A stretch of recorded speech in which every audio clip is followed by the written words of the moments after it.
Hi everyone, I'm coming in to share this week's guidance that I channeled for you. So the theme this time is power.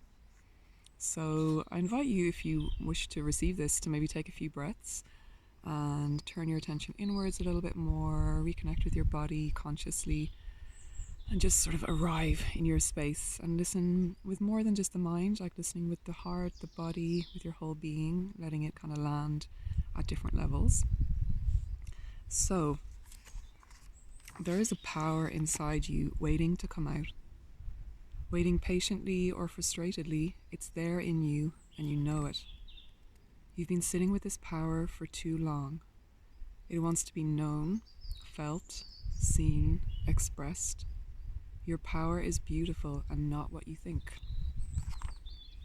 True power feels very different to control. Practice feeling it inside you, letting it move in you. See the shapes it takes. Your true power is a beautiful thing. It can take many shapes and forms. Let it fill up your being. See how it feels to let it inhabit you. Play with the edges of it. Let it soak in and through you. Then be still with it. Let it infuse your being effortlessly. It will not erupt if you can befriend your power and not stay estranged. Get to know your power intimately, how it feels inside your being. Hold steady with it. Flow with it. Give it space.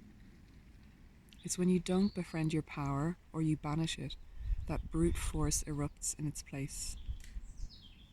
Force, control, repression, this is not power. It's fear gone wild. Befriend your power intimately. It's your biggest ally and it's needed at this time. You are much more powerful than you think.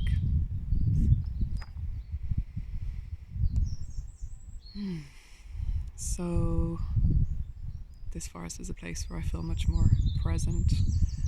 I'll explain a little bit more in a moment why I'm recording this here, but for me, power is really about presence. Any deeper explorations that I've engaged in around power really point to that, to the fact that it is more about inhabiting ourselves and being fully present than it is about exerting our power over somebody else or ourselves, and that it is more a state of being, a contact, like a deeper contact with our essence, our deeper selves, our soul, a kind of, deeper inner being that is also ineffable, really, but I'm trying my best here to convey my experience of it. And I'm sure many of you will relate to this, that it's like when you're inhabiting yourself, when you're sitting, when you're in your inner ground, in the pelvis, when you feel your body. So it's very much to do with embodiment as well. So the invitation here is really to do with kind of going on an embodied exploration of our power, a kind of sensory, felt sense, energetic experience of what power feels like in you when it is not being distorted, when it's not being deployed or kind of a version of it being used as a defense mechanism or protection in a context of fear, as the words we're describing there. And it's not about reactivity to others or abuse of power. It's very much an embodied experience. But many of us are not familiar with that. Most of us, for eons now, have seen extremely distorted versions of power, unfortunately, devastatingly. So the word is loaded.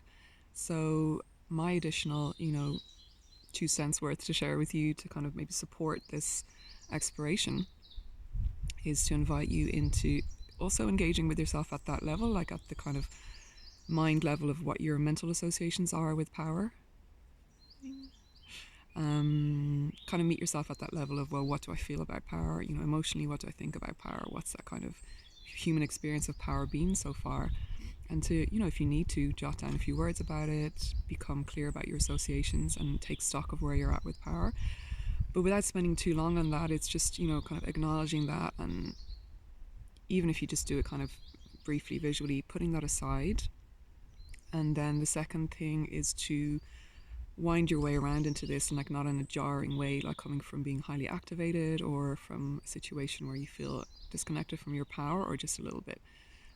disembodied or in your head or from busy computer work or whatever it is, to kind of wind your way around to it and support yourself in this exploration through whatever embodiment practices support you.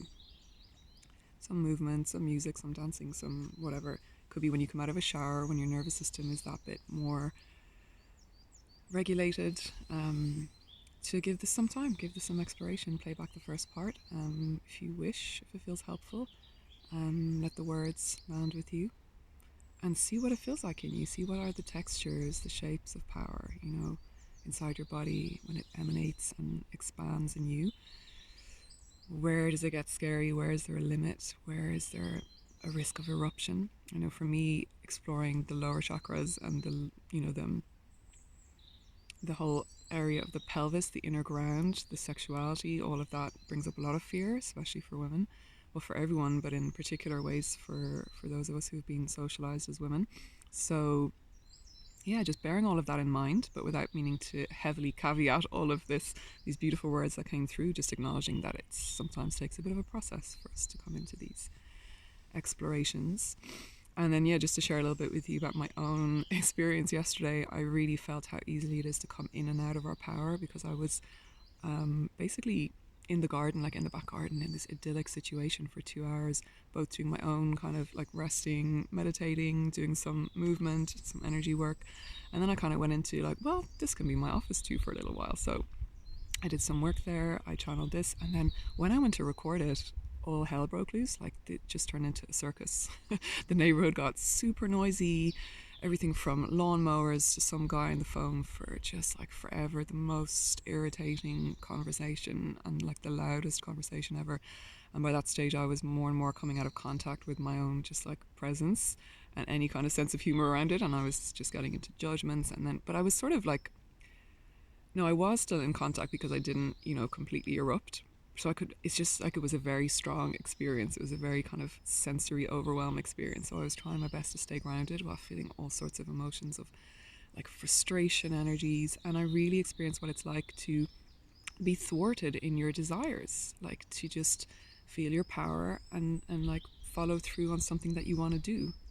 So not just feel it in a static way, but like exert your will in a kind of a neutral way. Here's something I want to do. And then it was like wasps were coming at me and bees, and they're not creatures that bother me normally, but they were like coming at me. and then I just kind of laughed and abandoned ship, and I was like, okay, surrender, this is not the right time. But the day continued with a lot of thwarting and frustration. And I just want to acknowledge that, like, this is what power brings up in us as well, is those younger layers and early childhood layers where we're reminded of times when we were not allowed to feel our power. And for me, it brought up, experiences of being thwarted in my organic flow and process and my timing, and when I want to do something and when the time feels right for me, and then just being like interrupted or rushed or distracted, and, very kind of core, visceral, sort of flashback experiences that didn't have many words, probably quite pre-verbal. So without going on too long about that here in this context, I just wanted to really acknowledge that a lot comes up around power, and these are the doorways, like these are the portals to our power. It's not just when things are perfect and idyllic, you can come out of it, but then it's like coming back. So I managed to somehow turn the day around. I didn't get to record this because the noise was just too crazy, but I managed to do work that I needed to do in other ways, different kind of work, preparing for a class I'm giving this evening on shadow work, shadow integration, very relevant. And I managed to just sort of hold steady and not lose my shit, basically. And I kind of stayed with these really annoying feelings. And they were the portals to kind of feeling sorrows and frustration energy, and then like this settling that happened. And by the end of the day, I felt like, oh, there were some really beautiful things here, some achievements, some kind of dewy achievements.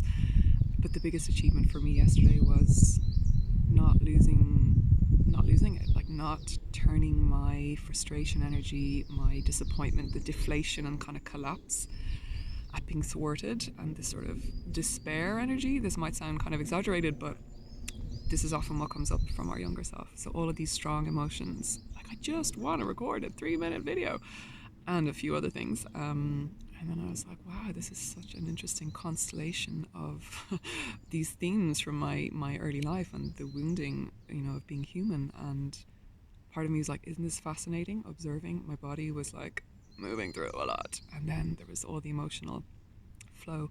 So by the end of the day, when I came back into my organic pacing with it and just kind of surrendered into like what was actually happening, I was able to make sense of it a little bit more. And today I knew I was going to go for a mini hike, and then I saw my notebook and I was like, I'm just going to grab this in case it feels like the right time to share, and it did. So, things work out in the end. Anyway, I could spiral on into many topics, but I wish you some equally juicy, hopefully less frustrating explorations with the topic of power, but I suspect not, because that's what it brings up. It's not just a neutral one, it's a big one. So, yeah. Enjoy these portals through into reclaiming your real presence and your authentic inner power.